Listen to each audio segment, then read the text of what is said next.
Good day and welcome to the review of Chapter 17, Persons with Disabilities by Charles Fleischer. Our chapter begins with the definition of the word disability. According to the ADA, a disability means a physical or mental impairment that substantially limits one or more major life activity. Those include things such as seeing, walking, and performing manual tasks.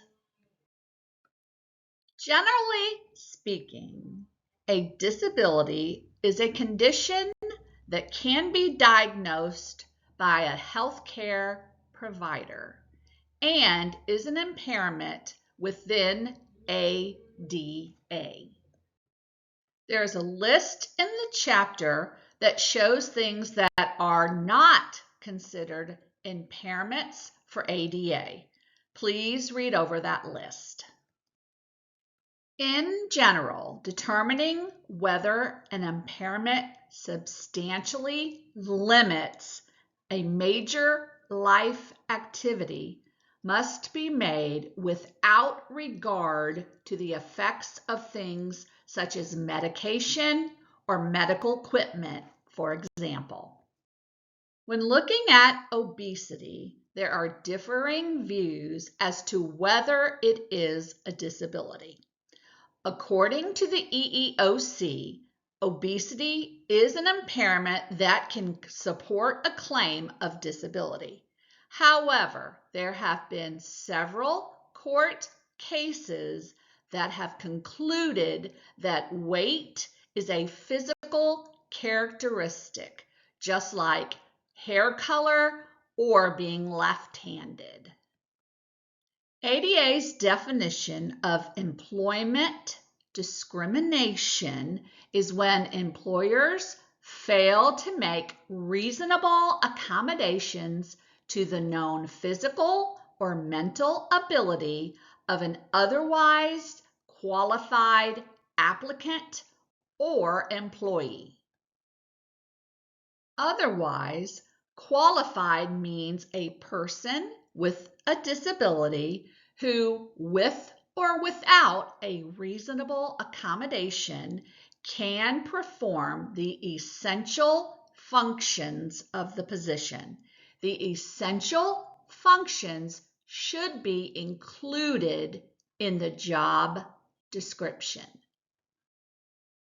If an employee informs an employer of a disability and requests accommodations, the employer must engage in an interactive process.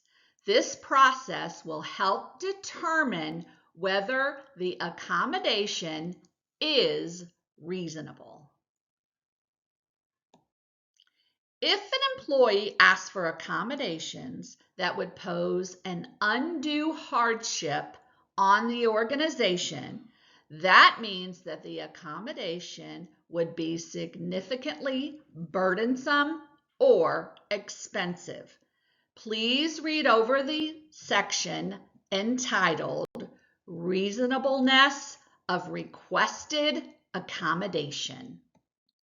Please also read over the sections called Teleworking, Assignment to Vacant Positions, and Service Animals. The ADA in general does not allow employers to send applicants for a medical exam. Requiring a drug test is not considered a medical exam and it is allowed.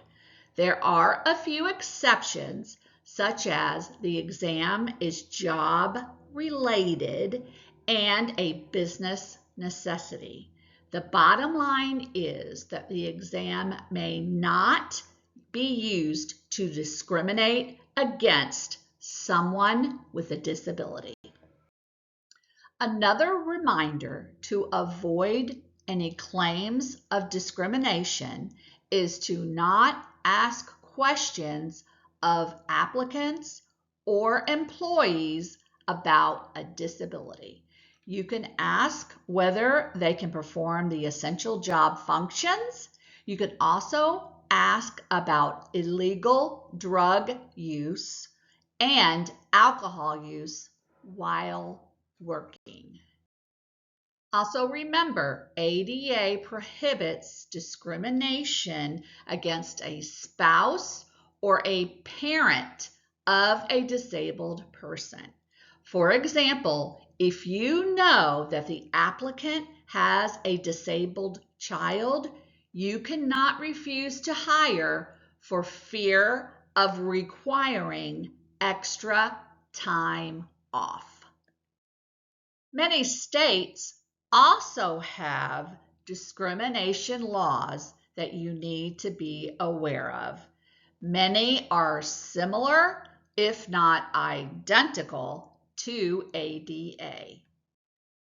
Wellness programs are employee-sponsored plans to improve employee health. Those may include plans to help employees exercise, lose weight, and stop smoking. There are many positive benefits to wellness programs, such as reduced absences, lower health care costs, and improved employee morale. Please review the section for risks of violating ADA. The final section, Direct Threat Defense, contains some very important information for those that pose a direct threat to the health and safety of the disabled person or the workplace. Please review that section.